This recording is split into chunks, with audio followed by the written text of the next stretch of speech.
woman spent $30 million buying an entire warehouse full of instant noodles and bottled water. Then, she spent another $8 million on a large truckload of cotton clothes and blankets. The reason she did this was because of a prophecy from her daughter, who wasn't even a month old yet. Her daughter told her that the Ice Age apocalypse was coming soon. It turned out that the little girl had reincarnated from a magical world. In her past life, she was sold to bad people by her father, who favored boys over girls, right after she was born. She clearly remembered that in half a month, a supermassive cold wave would hit the earth. At that time, temperatures would drop to -400 degrees, unprecedented in history. Everything would freeze, and food and water would run out. Food and water would become incredibly scarce. The woman, disregarding the danger, brought home the instant noodles. She excitedly wanted to show her family the noodles, but then, a stranger woman snatched the noodles away. It was at that moment she discovered that her husband had been cheating on her. Moreover, the mistress had given birth to a son for her husband. The mink fur coat her husband wore was bought with the money from selling their daughter. The woman was so furious upon hearing this, she collapsed and died on the spot. The little girl, remembering her mother's suffering in her past life, decided not to let herself or her mother endure any more hardship. Just as the nurse was about to take the little girl as a stillborn to the morgue,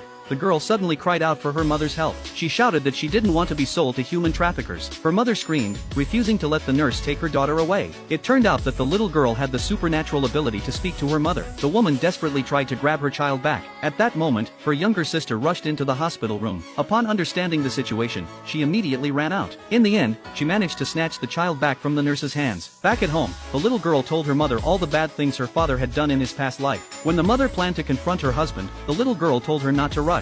She said there was one more big thing she needed her father to help with, because in half a month, a super powerful cold wave would hit the earth. From then on, the entire world would enter a permanent winter. However, her father had an utterly useless underground warehouse. The natural isolation layer inside it could be used to build a shelter. The little girl told her mother to stay calm until they got to the underground warehouse. The mother remembered her daughter's words clearly. That night, she asked her husband for the abandoned warehouse. The next day, she took her daughter there. But one person alone wasn't enough to stockpile supplies, so she called 3 close friends she had worked with in the past. She told them about the coming apocalypse. They were shocked to hear it, worried that they wouldn't be able to store enough supplies for a lifetime in just half a month. The little girl used magic to transport them to her alternate space. She explained that the alternate space was almost as big as Earth, could store a lot of supplies, and could keep them fresh. After that, they returned to the real world. That's when they realized the whole thing hadn't been a dream. They were all amazed by the little girl's incredible abilities. Just then, the little girl reminded everyone that, in addition to storing supplies, they also needed to build a shelter to keep warm. The third sister, an aerospace scientist, said she had a batch of space materials similar to aerogels, but they'd cost a lot of money. The second sister said she could sell her trillion-dollar company to raise the funds. The fourth sister said she could buy weapons from foreign arms dealers for emergencies. A few days later, they had purchased all the necessary supplies. It was enough to live in the underground warehouse for a lifetime. Suddenly, the woman received a call from her husband. He demanded she come home immediately to sign the divorce papers. The sisters all cursed him, calling him a scumbag.